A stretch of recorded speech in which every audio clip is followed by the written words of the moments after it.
दोस्त पे इतने मेहरबान क्यों हैं? जिस दिन अडानी डूबा उस दिन मोदी जी डूबेंगे। अडानी में सारा पैसा मोदी का लगा हुआ है।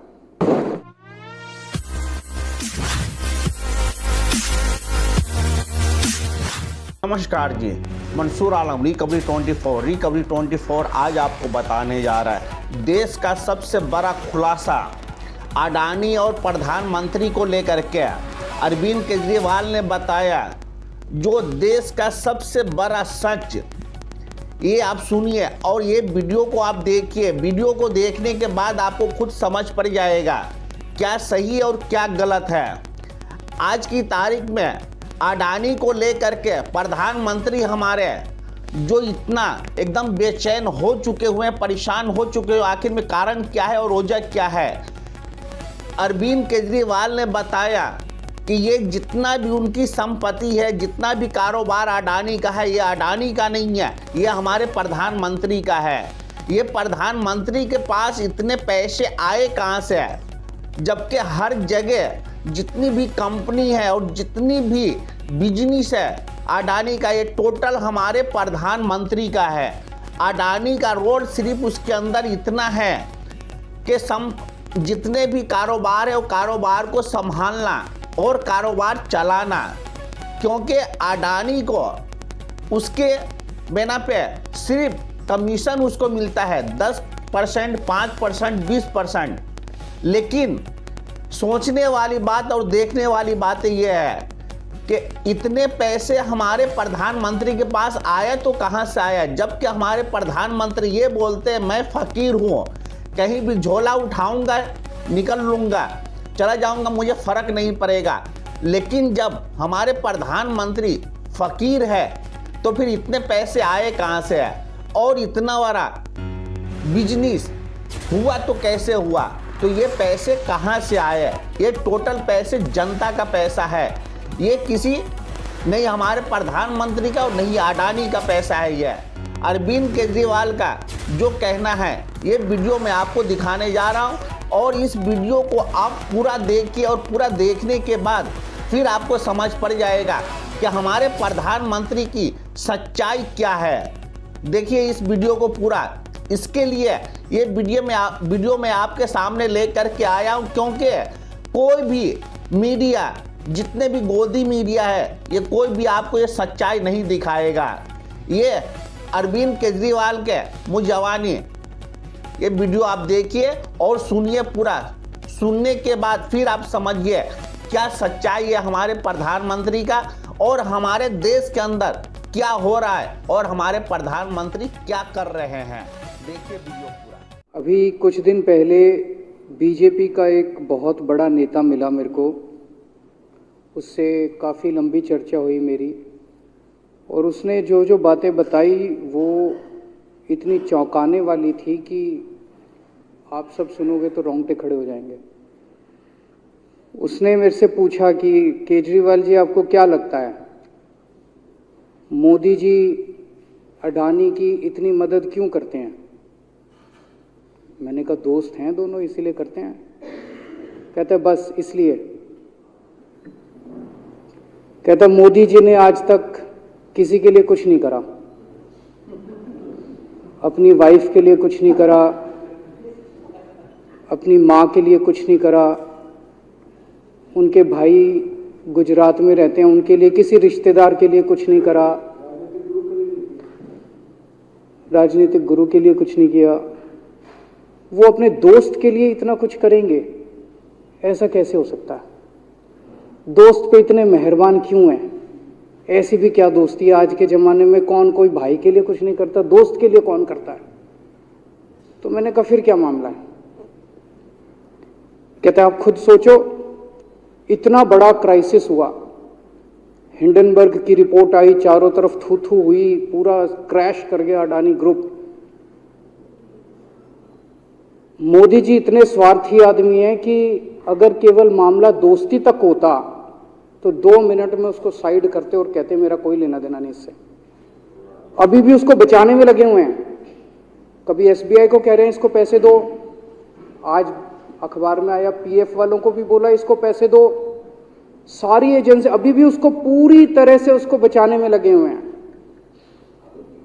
तो मैं भी अचंभे में रह गया कि मामला तो कुछ अलग ही है। क्यों ऐसा भी क्या दोस्त हो गया कि दोस्त डूब रहा है और फिर भी उसको पूरी तरह से इतना बड़ा पॉलिटिशियन है। पॉलिटिशियन के लिए तो परसेप्शन सबसे इंपॉर्टेंट होती है। कोई आसपास वाला अगर कहीं वो तो आदमी कह देता है यार मेरे से मिलना बंद कर दियो कल से, वो उसको अभी भी बचाने में लगे हुए हैं। और उसने मेरे को बताया कि मैंने कहा फिर मामला क्या है? तो कहता है जी अडानी तो केवल फ्रंट है, अडानी में सारा पैसा मोदी का लगा हुआ है। मैंने कहा ये कैसे हो सकता है? ये नहीं हो सकता। कहते हैं अडानी के अंदर सारा पैसा मोदी जी का लगा हुआ है, अडानी केवल फ्रंट है, अडानी तो केवल मोदी जी का पैसा मैनेज करता है, मैनेजर है। उसको 10%, 15%, 20% इतनी कमीशन मिलती है, बाकी सारा का सारा पैसा मोदी जी का लगा हुआ है। अगर कल को जांच हो गई, जेपीसी बैठ गई, ईडी की जांच हो गई, सीबीआई की जांच हो गई, तो अडानी नहीं डूबेगा, मोदी जी डूबेंगे। जिस दिन अडानी डूबा उस दिन मोदी जी डूबेंगे। मैंने कहा यार उनको पैसे की क्या जरूरत है, प्रधानमंत्री जी को, मोदी जी को, उनके ना आगे कोई ना पीछे कोई, उनको क्या पैसे की जरूरत है? तो कहता है सर पैसे की हवस होती है, लत होती है।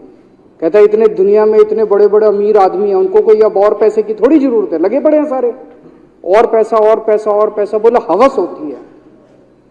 बोला जिस दिन अडानी दुनिया का सेकंड रिचेस्ट मैन बना था,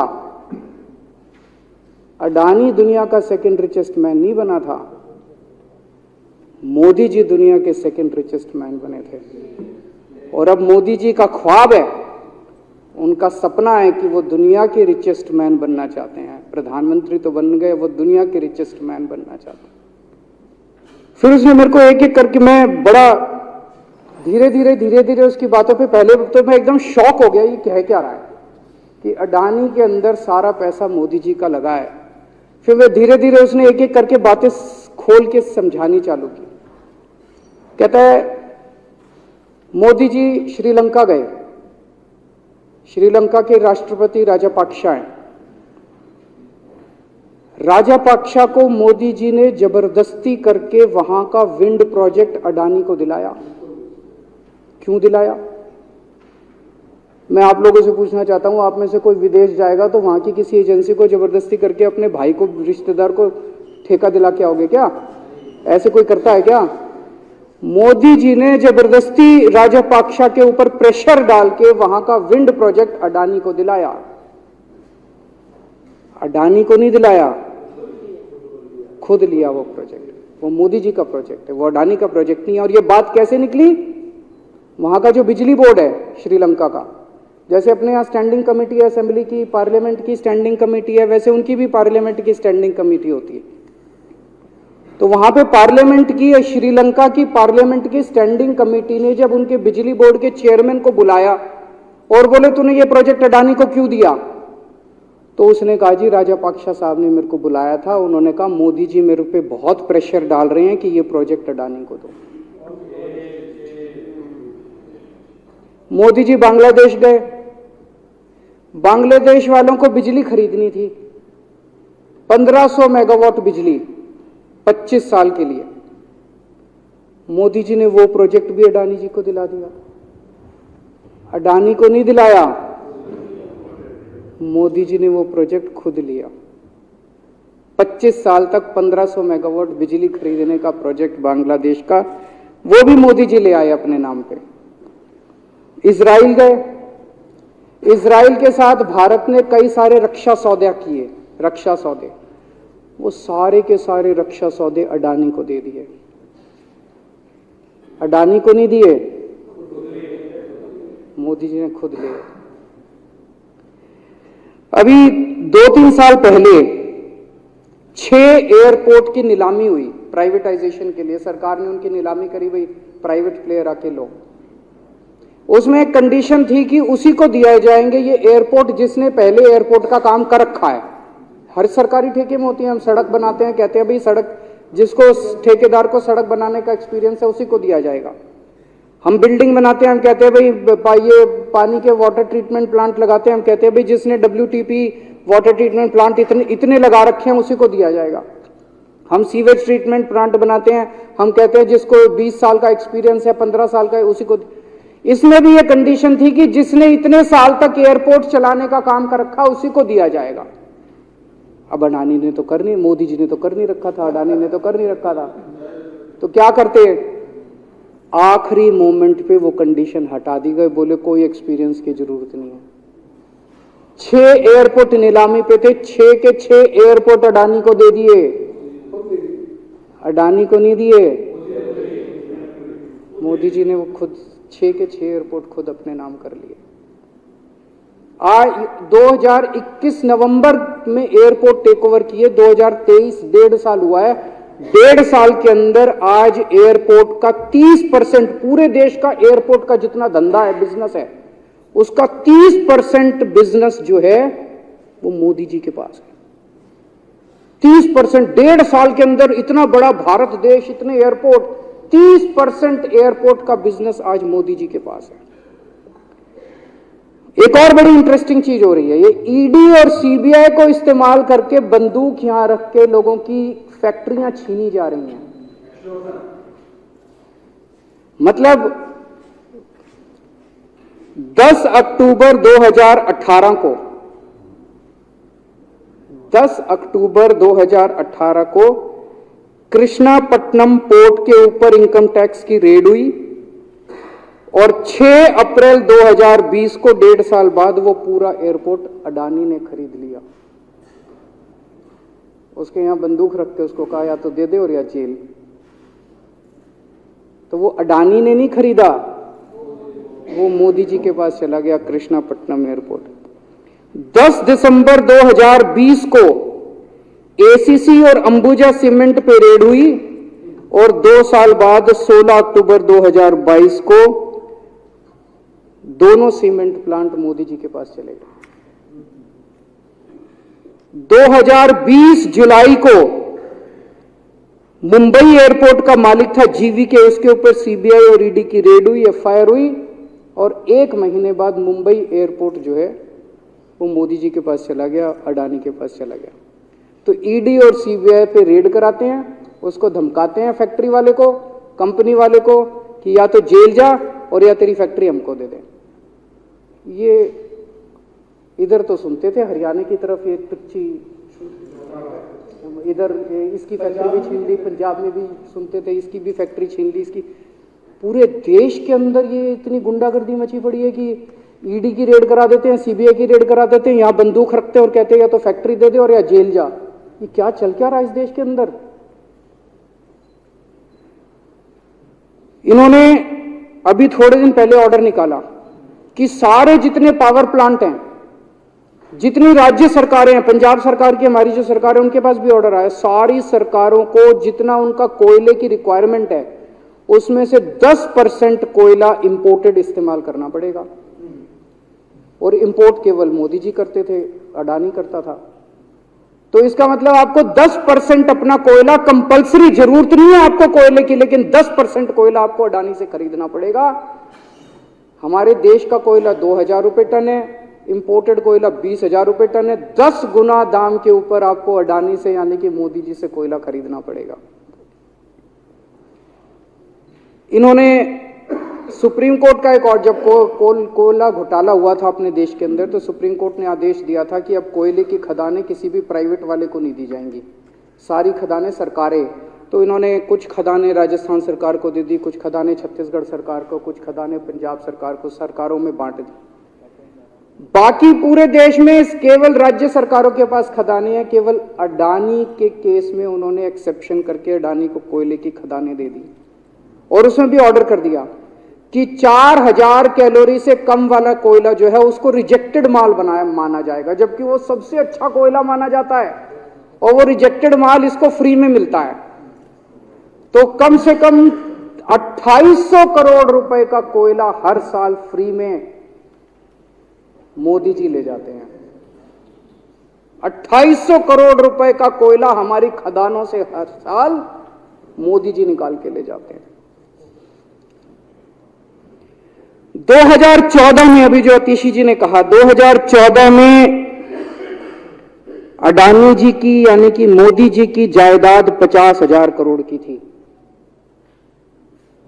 7 साल बाद इनकी जायदाद हो गई 11.5 लाख करोड़। मोदी जी इतना पैसा लेके कहां जाओगे? 11.5 लाख करोड़ रुपए की जायदाद 7 साल में इतना लूट लिया आपने देश को। 2014 में 609 नंबर पे थे, अब ये सेकंड रिचेस्ट बन गए। अब रिचेस्ट बनना चाहते हैं ये तो, लेकिन कुदरत है, कुदरत तो बड़ी ताकतवर है। किसने सोचा था एक दिन हिंडनबर्ग रिपोर्ट आएगी और 24 घंटे के अंदर सारा तहस नहस हो जाएगा। 1947 से लेके 2014 तक 67 साल में भारत देश ने, सारी सरकारें जितनी आई सबने मिलके 55 लाख करोड़ रुपए का कर्जा लिया था भारत सरकार ने। 2014 से 2022 7 साल के अंदर 85 लाख करोड़ रुपए का कर्जा ले लिया, दुगने से भी ज्यादा। जितना 67 साल में लिया था उतना 7 साल में ले लिया। ये पैसा गया कहां? ये पैसा गया कहां? ये सारा इनकी जेब में गया। तो मैं जनता को कहना चाहता हूं, आप तो जीएसटी देते हो, अपने बच्चों का पेट काट के टैक्स देते हो, दूध पे, दही पे, हर चीज पे जीएसटी देते हो। वो जीएसटी का पैसा जाता है जनता की उसमें खजाने में, वहां से वो जाता है अडानी के खजाने में और वहां से वो जाता है मोदी जी के खजाने में। दोनों हाथों से लूट मची हुई है, पूरे देश को लूट रहे हैं प्रधानमंत्री जी, मोदी जी पूरे दोनों हाथों से लूट रहे हैं। कोयला लूट रहे हैं, एयरपोर्ट लूट रहे हैं, सड़कें लूट रहे हैं, बिजली लूट रहे हैं, पानी लूट रहे हैं, कुछ नहीं छोड़ा, सब कुछ लूट रहे हैं। जितना कांग्रेस ने 75 साल में नहीं लूटा, उससे 10 गुना इन्होंने 7 साल के अंदर, 8 साल के अंदर लूट लिया देश को। अडानी का क्या रोल है इसमें? मोदी जी कम पढ़े लिखे हैं, उनको समझ नहीं है कि करना क्या है। अडानी आके बताता है पैसा यहां लगा लो, इस देश में चलते हैं, वहां की ये कंपनी खरीद लेते हैं, ईडी को और सीबीआई को इसके पीछे लगा दो। वो सारा मैनेजमेंट करता है, दिमाग उसका, पैसा मोदी जी का। उसके बदले में उसको पता नहीं 10%, 15%, 20% कितनी कमीशन मिलती है, लेकिन दिमाग सारा अडानी का है। और मेरे को ज्यादा चिंता इस बात की है अध्यक्ष महोदय, प्रधानमंत्री जी कम पढ़े लिखे हैं, उनको कम समझ में आता है। लोग आके उनको कुछ ना कुछ कहीं भी जाते हैं या कोई विदेश से आता है, उसके जो भी विदेश से नेता आता है या कहीं जाते हैं तो 2 ही कंडीशन होती है। एक तो उसको कहते हैं भाई गले मिल ले, तो फोटो खिंचा ले, गले मिल ले, फोटो खिंचा ले, पार्क में घूम ले, तो वो फोटो खिंचाने के लिए उसको कहा जाता है भाई फोटो खिंचा ले, फोटो खिंचाने के लिए। और दूसरा उसको कहा जाता है भाई अडानी को ये ठेका दे दे, अडानी को ये ठेका दे दे।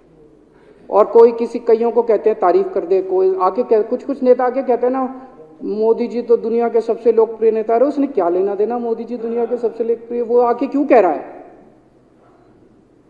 बदले में वो देश, ये जो गोरे हैं ना, बहुत चतुर हैं, बहुत चालाक हैं, ये ऐसे इतने भोले वाले नहीं है कि यहाँ पे आए और कह गए मोदी जी दुनिया के, वो पता नहीं किस किस चीज पे साइन करा के ले जाते हैं, पता ही नहीं चलता बदले में क्या साइन करा के ले जाते हैं। यही हुआ था 17वीं 18वीं सदी के अंदर हमारे देश में। वो ईस्ट इंडिया कंपनी वाले आते थे, उस टाइम के हमारे राजे महाराजे भी ऐसे ही अनपढ़ होते थे, उनको कुछ अकल होती नहीं थी। उनके राज्य, उनके दरबार में आते थे, उनकी तारीफ करते थे, खूब तारीफ करते थे, और पता नहीं किस किस चीज पे साइन करा के ले गए। 100 साल के अंदर पूरा देश अंग्रेजों ने कब्जा कर लिया। वही हाल अब हो रहा अपने देश का कि हमारे कम पढ़े लिखे प्रधानमंत्री हैं, पैसे की हवस है, और मतलब जो भी आता है 2 लाइन उनके उसमें बोल दे, गले मिल ले, पार्क में घूम ले, अडानी को 2 कंपनियों का ठेका दे दे, बदले में पता नहीं देश का क्या क्या बेच दिया इन लोगों ने। बहुत चिंता है हम लोगों को देश की इस वक्त, जिस दौर से देश गुजर रहा है। मुझे लगता है कि आज़ादी के बाद से सबसे भ्रष्ट प्रधानमंत्री अगर कोई हुए हैं जिन्होंने देश को इतना लूटा है, तो वो आज मौजूदा प्रधानमंत्री हैं। और उसके ऊपर कम पढ़े लिखे हैं, उनको कुछ पता नहीं, कोई कुछ भी उनसे साइन करा के ले जाता है, किसी को कुछ पता नहीं चलता। मैं संजीव झा के प्रस्ताव का समर्थन करता हूं। लेटेस्ट न्यूज़ और आपकी ज़िंदगी के दिन भर की बड़ी जानकारी को समझने के लिए और जानने के लिए हमारे चैनल रिकवरी 24 को सब्सक्राइब करें और बाजू वाला बेल आइकन दबा के ऑल पर क्लिक ज़रूर करें और साथ ही में इस वीडियो को लाइक, शेयर और कमेंट भी ज़रूर करके जाएं।